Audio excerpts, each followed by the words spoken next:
Quand vous démarrez votre machine, vous arrivez toujours sur l'écran de travail numéro 1. Sur cet écran de travail, vous pouvez lire différentes vitesses.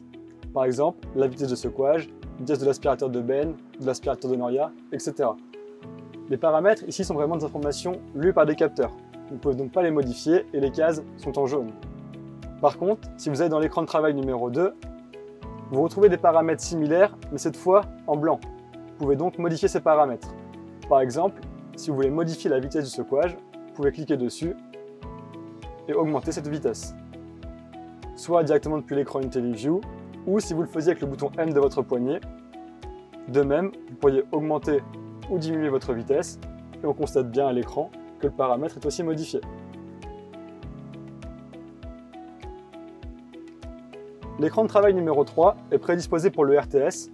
Sur cette carte, vous pourrez visualiser vos suivis de rang. L'écran numéro 4 lui présente une carte qui sera utilisée pour afficher les données enregistrées par le GPS.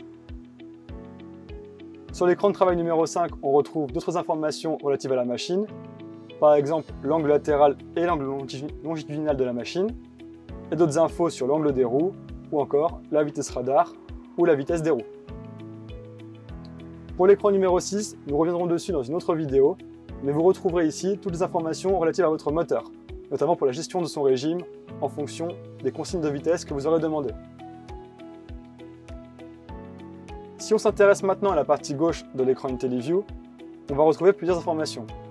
Tout d'abord, en haut à gauche de l'écran, on va retrouver toutes les fonctions actives sur la machine. Donc, par exemple, ici dans notre cas, on a bien le frein de parking qui est activé. En dessous, on retrouve le logo d'un tracteur avec 4 roues rouges.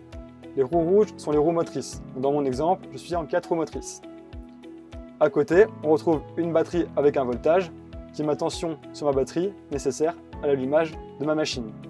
Si ma machine était moteur tournant, j'aurais à la place mon cruise control s'il est activé et à côté la vitesse réelle de ma machine. On retrouve ensuite les deux largeurs de voie, donc spécifiques à une machine 9080N. En dessous, la hauteur de ma noria. Et enfin, sous le logo de la machine, je peux visualiser l'inclinaison de ma tête de récolte. Le logo de la machine est évolutif. Par exemple, si j'activais le secouage, les pantalons disparaîtraient pour faire apparaître des secoueurs.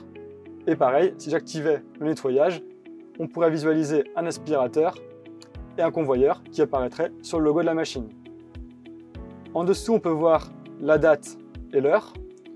Et ensuite, la température du liquide de refroidissement, la température de l'huile hydraulique, mon niveau de carburant et mon niveau d'AdBlue.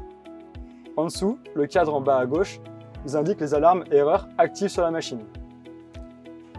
Si on retourne au menu principal en appuyant sur le bouton Retour, on arrive ici. Dans ce menu, on va trouver en haut à gauche le menu Configuration qui nous permettra de faire des réglages occasionnels sur la machine, par exemple pour modifier différentes fonctions de la machine comme le CDHA. Un menu Diagnostic, surtout réservé pour le concessionnaire pour le diagnostic.